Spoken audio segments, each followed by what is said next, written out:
Becoming the woman you are always meant to be. Reinvention without apology.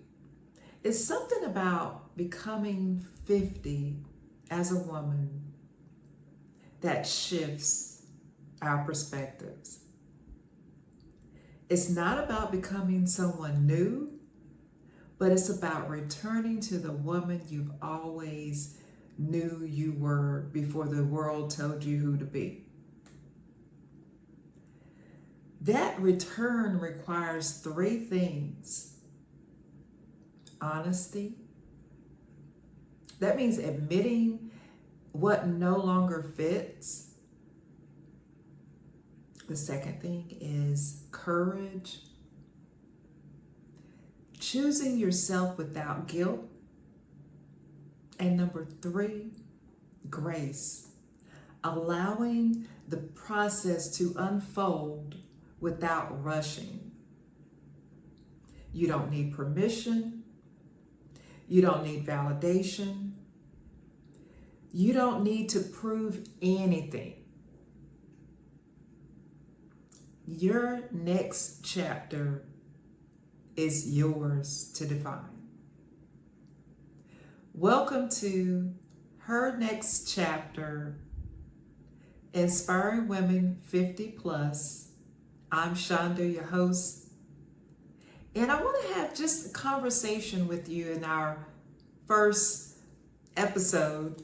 Just want to talk about becoming the woman you were always meant to be. Tell me, have you ever thought about those dreams, those aspirations that you've been putting off for years, making excuse after excuse after excuse? I know all too well what that feels like. And just recently, I was able to step across the threshold into a new adventure, meaning that I was able to accomplish a goal that had been mine actually over 30 years, but I had been pursuing it for the last 10 years. And the thing about it was that I quit right in the middle of it. 3 years into my doctoral journey, I quit. And it didn't happen suddenly. It happened gradually, because at first I was going to take a semester off. That semester ended up being 2 semesters, 3 semesters, 4 semesters. Next thing you knew, it was a whole year. And by that time, it was harder for me to bounce back, to get back into the swing of things. By the grace of God, I was able to regroup, get the courage, stop making excuses, roll up my sleeves, and start back on the journey. But it was not easy. It took sacrifice. But it was something that I always wanted to do. I had a friend, a childhood friend. We've been friends for almost 50 years. And she recently mentioned something to me that just had me thinking.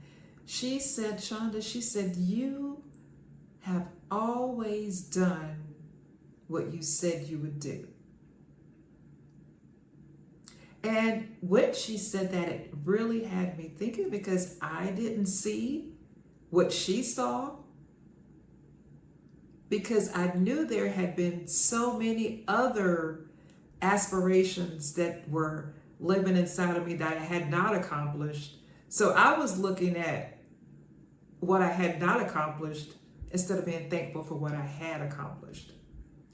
That also contributed to my resiliency, especially towards the end of the doctoral journey, when I almost quit again, like right in the research part of it. I almost quit again. And if I had quit that time, I was going to have to start over with my research, because if you're familiar with research, you have a window with your peer review articles, and it just would have been too much it would have been a whole lot, put it that way, if I had quit, but I was just about there. but I'm thankful for a network, a community, people that encouraged me, not to mention God giving me the strength, the courage, and the determination to keep going. So if there's anything that can be learned from something that you may hear today is fall forward, fail forward. I say fall, fail, move, take action, but don't expect there not to be fear. Don't expect there not to be doubt. Don't expect there to not be something that might prevent you from wanting to keep moving, especially when sacrifice after sacrifice after sacrifice is being made. You know, you're looking at what you're having to or not being able to do versus what you're having to do. I know for me, there were several sacrifices, especially I went through a period of time where I wasn't working when I first started school 10 years ago. Then I started working. It was quite a bit that was on my plate with having to work full time and go through the program. It was an intense program, so it was really difficult for me to be able to have the energy juggling at the same time, full-time employment and the doctoral program. Of course, it was something I chose to do, and I don't think I really knew just how challenging it was going to be. But in the end, I did make the sacrifice to leave full-time employment so that I could choose something that I had always wanted to accomplish. And thankfully, I was able to stick in there and walk across the stage and complete the program.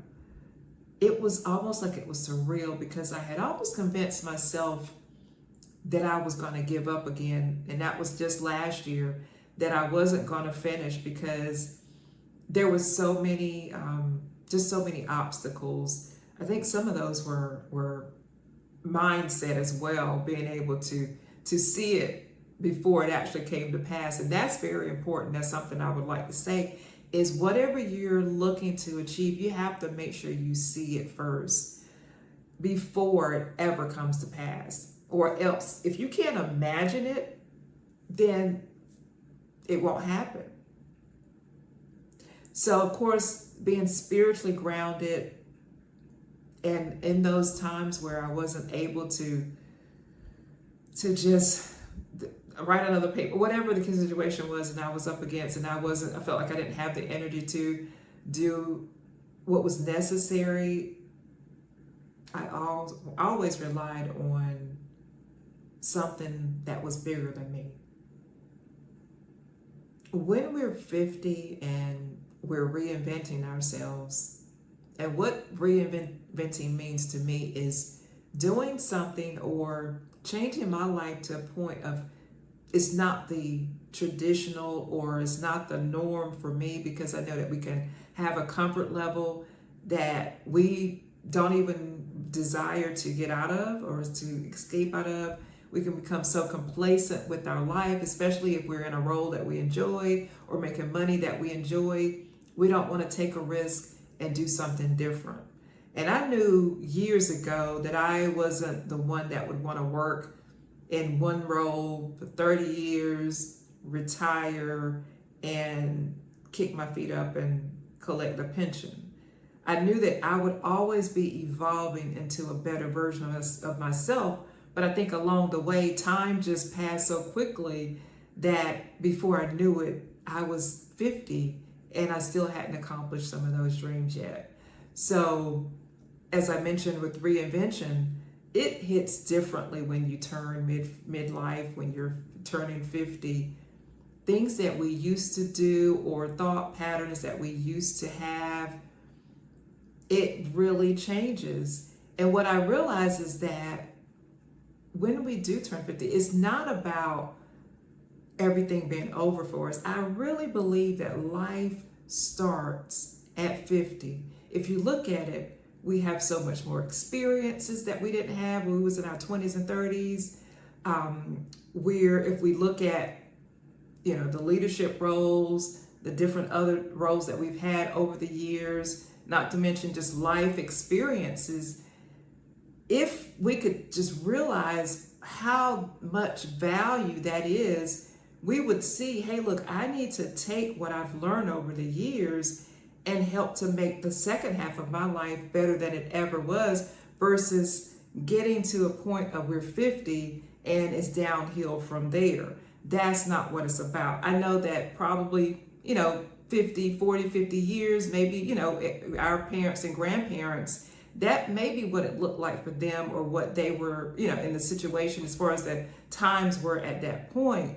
But we have so much at our disposal now that we cannot not reinvent ourselves, put it that way, not be a better version of ourselves, not become a better version no matter what age. I have a neighbor, and I wanted to say this. I have a neighbor, and I will say she recently passed away, but she was such an inspiration. I say I had a neighbor, but she recently passed away, and she was such an inspiration to me. At 90 years old, she was still working. Did she have to work? No, but she loved the work, and she put everything into it. She worked with excellence. She had been on her job for a number of decades, and she was passionate about working, even to the end when she had an incident where she had fallen and she had to go through some therapy. She wanted to get back. One of the last things that when I talked with her, one of the last things she said is that she wanted the doctor to release her so that she can get back to work. That inspired me so much. She didn't realize she didn't realize just how much that inspired me to see her in her 90s with still so much stamina, so much determination, so much motivation to go to work. Now, she wasn't working full 40 hours, maybe 30 hours, but she was very faithful about going to work, working in excellence, and everything she did, she was still driving.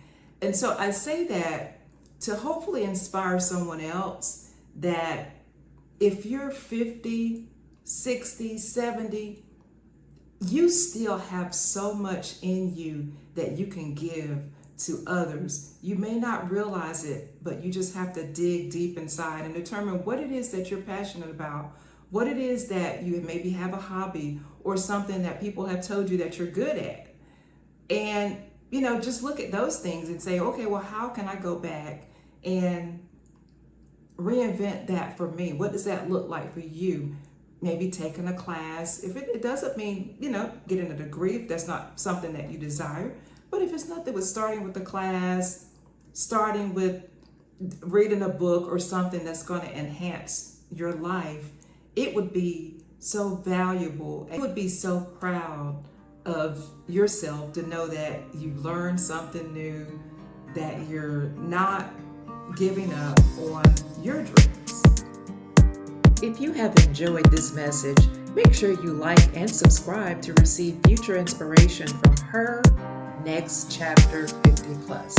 And remember, your story matters here, your voice matters here, you matter here. Until next time, walk in your purpose, walk in your truth, walk in your next chapter.